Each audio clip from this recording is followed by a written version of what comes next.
This is interesting because younger generations are very much interested to this charity, to sharing element, sharing with the society, and people are sensitive to these issues. I mean, if they want to buy stocks, they prefer to buy stocks of companies, green companies, and Yeah, exactly. similarly, these kind of activities may attract. Different people with different minds, and I think it's a good thing. My questions are more or less finished, so I don't know if the audience, I'm sure Özge is ready to ask questions, and you may if there are questions on the chat, you are very welcome to answer them. I think Doruk asked a question up as a second chat about the artist contracts. I can't actually see the chat anymore, but Okay, so let me read. How does the business plan works, especially contracts with artists, and what is your percentage? I think this is contracts are a tricky one with artists, because even though you're dealing with large sums of money and you're dealing with like sensitive relationships, contracts are still kind of a bit, I don't know, they're seen as a bit like restrictive and prohibitive for artists. So I mean, most of our relationships with our artists are done based on like very simple agreements. Like we don't have like really like kind of restrictive covenants or big contracts that they have to sign that stop them from doing X, Y, and Z. We don't have any exclusivity contracts with our artists. Any exclusivity that we do have is based on a mutual agreement and like mutual trust and respect. Really, like a gallery's relationship with an artist should be based on trust and a good relationship. That's the foundation. Paperwork can sometimes just add a layer of, how can I put it, kind of economic structure and pressure onto what is a great relationship. As you deal with bigger clients and as you deal with bigger sums of money, we will have consignment agreements in place, for example, with each artist, which has basic terms of business and has a percentage split and like agreements on discounts and what's offered and what's not, and image rights and all that kind of stuff. But in terms of like locking an artist down into a contract, like an exclusivity contract, you can only work with us and you can't work with anybody else, that is not how I like to do business. I would much rather it just be a gentleman's agreement and we can focus on agreeing basic terms which are signed in a contract, but nothing too like onerous. Our split is 50-50 generally with artists, and I think which is the standard. But when I first started, when we started the gallery, I was even surprised that it was 50-50. I was surprised that the gallery would get so much. I mean, when I was taking my work to galleries, I was sometimes offered like 30% commission for the work. And I was just like, this is crazy. Like, no, I didn't want to give my work away and lose 70% when the gallery was seemingly doing nothing but just opening the door and letting people walk in.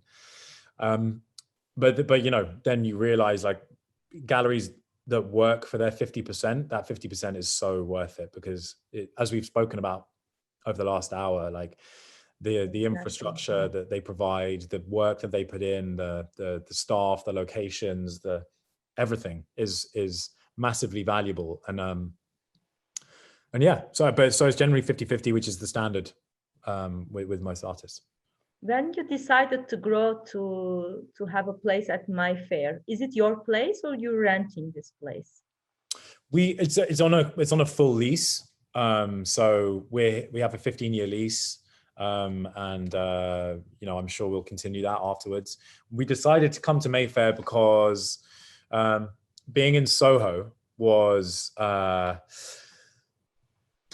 fun and exciting. It's kind of, I don't know how many of your students have been to London before, but Soho is it's more of like the party area. and it's like there's lots of media and TV companies and like lots of celebrity kind of cool hotspots and stuff. And it's cheaper than Mayfair, but when you're in Soho, and I think being young like we were at the time, I think people just assumed we were like a cool young party gallery, and you know, it was very easy for people to just kind of write us off and not take us too seriously because we were in Soho. And it's amazing like how much that changes. Like when we moved into this space, it's like we're very close to Sotheby's and Hauser and Wirth and the Royal Academy and Pace, and lots of like mega galleries are very, very nearby.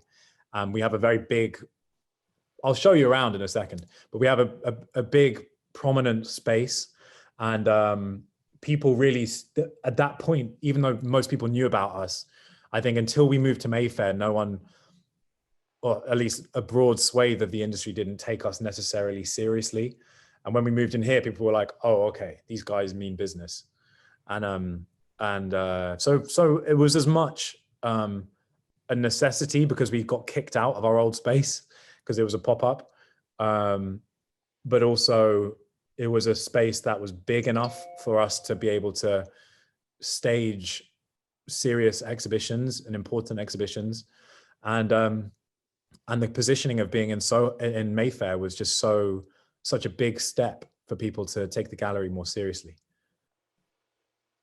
Do you have or have you had investors at that point? We've never had investors. We've never had investors. We've had lots of offers for people to invest, but we've always kind of declined the opportunities because we want to have full control over the gallery at this stage. And I think we always will, realistically. It's like our baby. I can't see us giving away any sense of control to other people. And also we haven't necessarily needed to. There have been times where we've been really hard up and things have been quite scary, but the gallery has just grown and grown and grown and grown. And we work really, really hard. That's the other thing is like, you know, people who have only found out about the gallery recently, since we've been in Mayfair and since we've been in this big space, they don't know our history and they don't know where we've come from and the journeys and the struggles and the ups and downs of even getting to arrive at this point. You know, I mean, even here, like, you know, I'm sitting in a nice office in Mayfair and I have nice art everywhere and whatever, but there's, you know, 5 years ago, I was sitting on the floor with no heating and just a laptop in a tiny little old charity shop. So a lot of hard work has gone in to get us to where we are. And I think, you know, and I think there's other galleries pop up and they maybe haven't had to go through those struggles and they maybe have had it slightly easier, or they've had investors to open up the space for them, and they don't necessarily understand the value and the importance of that real hard work that it takes to, you know, spend all night hanging an exhibition, or, you know, cleaning the floors or cleaning the windows, or, you know, all the tiny things that go into the management of a space, and all of the blood, sweat and tears that go into creating a business from scratch, I think has put us in a really strong position to appreciate the journey and enjoy the journey. And also, you know, not take anything for granted. You know, I don't take the fact that we have a big team and we have, you know, a nice space for granted. I know how quickly it can all crumble down and fall down, you know. Exactly. So exactly. Have you participated to any frieze so far? Frieze, no. We haven't done the fairs. We're always quite resistant to doing the fairs, but I think we will probably do it in the next year or so, at least apply. Why you were resistant? Because of the because I love producing shows and exhibitions and campaigns for exhibitions where, you know, you can really tell a story with a show, and, you know, have it be really memorable for people. And you know, I love creating shows that are unforgettable and mind-blowing, and people come in and have an experience that they will take home with them and tell people about. And you don't get that at a fair. You know, a fair is like you get a tiny booth and you get shopping mall. It's a shopping mall. It's a trade fair, and I've never liked that idea. But I think as I've again, as I've matured, I've realized they do have a function and a purpose. You know, I mean, for me, it's like that's where a lot of curators and museum acquisition committee members will go to do their shopping and get a quick one-day snapshot of the art market. So if you're not in there, then you can miss out on certain opportunities. So I will probably end up doing the fairs because I want to get those opportunities, not because I like the format or because I think it has any artistic value, just because they are good at congregating lots of important, influential collectors and curators under one roof for a very concentrated period of time. Okay. So let us have a look to the gallery. I'll show you around. Okay. Yeah. All right, buckle in. I don't know how good the reception is going to be. We will tell you. You can tell me. Okay, so this really, is really beautiful. What I see, these works, I don't know, the light and it gives the feeling of Renaissance atmosphere. Yeah. So this is hang on. So this is Jaquid Evans, who is he's a British painter. These are actually based on J.W. Turner paintings. So he's very interested in the golden era of British painting, Renaissance painting. And I don't know if you can see, but they're just incredible. They're oil paintings. And yeah, he works on referencing old masters, but then kind of reinvigorates them with like very contemporary brushwork. This is Rafa. Raf? Oh, he's our gallery dog. Cutie. He listened to lecture with us. Yes, he did. He's learned a lot today. This is another Jaquid Evans painting. This is Joshua Hagler, who's a really exciting American artist. We just opened an online exhibition with him called Platform, which is, you can find it on our website. It's really... I checked it, but my preferred is a Holland bird. Do you have any Holland bird? I don't think we have any here, actually. I know it was a very successful. It was a very successful show. I watched. Okay, so this is the. That's Jason Safe. Yeah. So we have a solo exhibition of his work in January, which is going to be amazing. You should all check that out. This is David Spriggs, who is an artist, a British artist from Canada, who works with paint and glass. He's had lots of big museum exhibitions. He showed the Sharjah Biennial. We're also doing a solo exhibition with him next year. And then, but at the moment, I'll start upstairs. It's going to be a whirlwind tour, guys, by the way. So you have to bear with me. It's a huge place. It's a huge place. What is the size? It is quite, we have 2 floors. So that's Mayfair outside. And then this is the reception area. And then, okay, so I'll take you through. So the current show is called The Medium is the Message. And it's a show of 18 artists from the African diaspora. So from all across, from South Africa to the main continent. You're very much linked to South African artists. We represent 3 South African artists now, yeah. This is one behind me, Zandile Shabalala. That's the artwork that I shared on my Instagram to announce your art talk. Yes, exactly. Yeah. Yes, so her work is about recontextualizing the Black female in contemporary culture. She studied art history, and she found that like a lot of the portrayals of women, and specifically Black women, were always kind of in vulnerable positions or in the background, and she wants to kind of portray the empowerment of women in the 21st century. So all of her work is very bold. Does she have a gallery in South Africa as well? She doesn't. She's not represented in South Africa. We represent her now here, and then we're working with some other galleries to kind of share her with, basically. But those 2 works sold to a museum in the US, so it's really exciting. And then this is Ludovic, who's from Cameroon. He's New York based. The work is, I don't know if you can see it properly, but it's really... Yeah, it's beautiful. For example, how do you get in touch with this artist? Instagram, actually, originally. Yeah, Instagram. Generally, that's how those conversations will start. And then I will show you what you can see here. But this is Collins Obijaku, who's a Nigerian artist. I'll try and show you the details, but this is all charcoal and pastel. It's really, really amazing. So we have 3 works from him here. Oh, I see. And then this is by Adozi, who is also South African. Really like bold, playful. Then we have this. These are incredible. These are by Stenjla Luthuli, who's from Johannesburg. And this is all like hand carved wood. So this is a wood block, which is hand carved and then painted. So I don't know if you can see the details, but unbelievable. So it's really, really intricate work.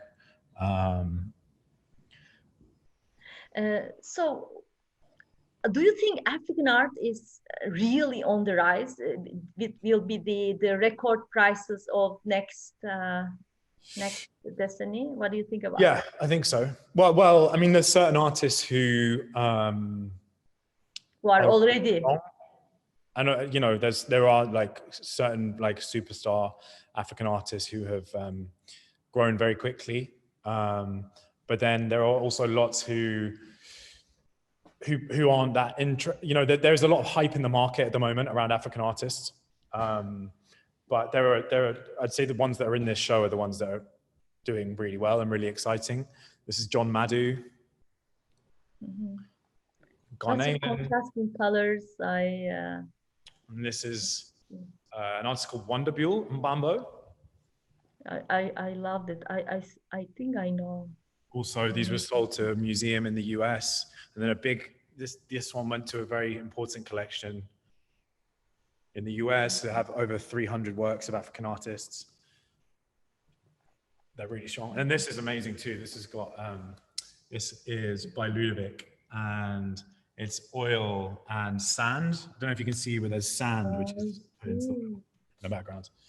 So, and there's Rafa again. He lives here. I love this exhibition. Really. I have you know, I have a bias towards African artists because I love color and shapes, contrasts, and the burden in which they work as well. It's fascinating. You know, these artists work in tight conditions. Sorry, I lost you there. I don't know if you can still hear me. I think the connection. One student asked, how about Turkish artists? Do you follow anyone? Have you come across to any Turkish artists on Instagram? Do you follow any Turkish gallery? Do you know any of them? Turkish galleries. To be honest, it's an area that I want to. I have a friend who runs an art advisory place based in Istanbul. But I mean, I'm always open to suggestions if you know any like really exciting Turkish person. Turkish, yeah. The Global Art Advisory. You mean Zeynep? Yes. Zeynep, yeah. Yeah. We haven't met in person. However, we are she's friends great. from Check Instagram. her out. Yeah, she's lovely. She has a good network. She has a good network, yeah. But yeah, if you guys have any interesting Turkish artists, like please send them. Very, very interested to hear. We have here, Joe. We have here with us now director of a very successful gallery, and this gallery, you know, it's like your mirror image. Unit London's mirror image.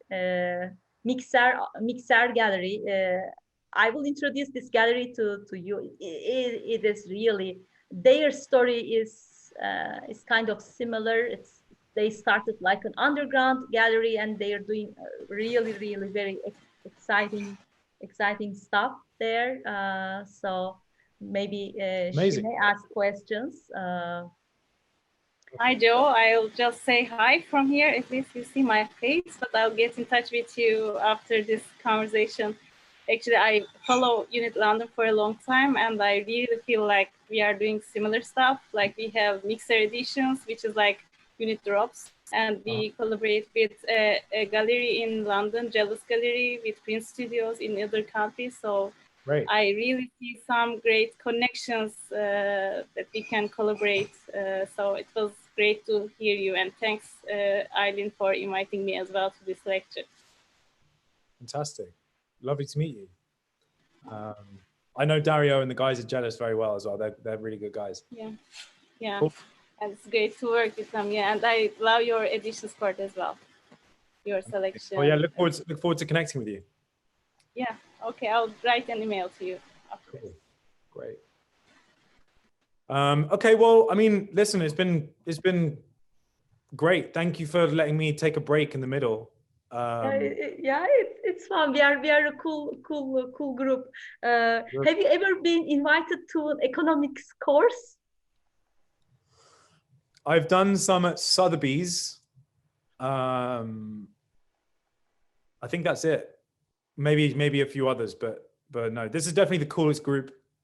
Yeah, you know, this is an art economics course. So I've been teaching for 10 years now, and I was so depressed because of the lockdown, and we cannot visit galleries and auctions in general. I take my students to auctions, or sometimes in the campus I run auction games.